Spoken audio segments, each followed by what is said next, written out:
Hey everybody, thanks for tuning in to the Panda Props and Costumes channel. I just wanted to show off a prop that I just finished for a client.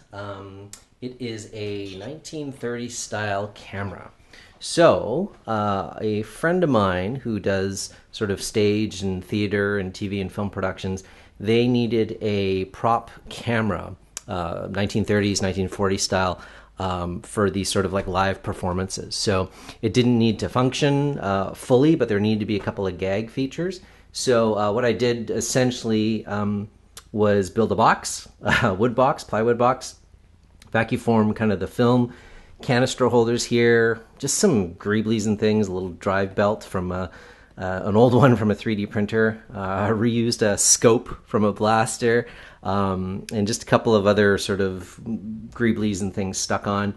This is just a ABS pipe fitting, and then I made bucks to vacuum form the front lens and the shroud. So I made bucks for this one because I might end up reusing that buck for some other cameras, but I thought, okay, you know, this is kind of a pretty iconic look for these old cameras, and they're really expensive to get if you tried to find a used one. So a couple of the gag features that they wanted was a noisemaker or the sound of the cranking.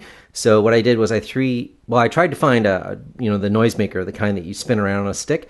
I went to like 3 stores, couldn't find it anywhere. So what I did was I 3D printed a gear cog and a drive shaft and then this handle.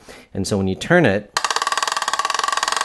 kind of sounds like an old style, you know, clacking of the movie camera. It needed to be loud enough that it's going to be heard by the audience, right? So, and then the other feature that they wanted was an opening door. So I guess what's going to happen is, you know, the actor, the performer is going to pretend like they're filming, and then at some point they're going to make a mistake and the film needs to fall out. So this is just a little latch with a hinge door, and then inside I kind of glued all these little plastic greeblies and things on. And there's just some old film here, so when they want to, they can just go, oh no, you know, they mess things up, and then they'll pull that out, and then the film will spill out like that.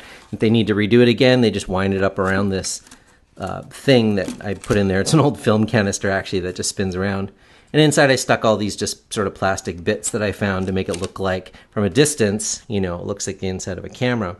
And then the camera mounts by, you know, if you push this mechanism in, you can see there's a wing nut inside that holds it on to this old tripod.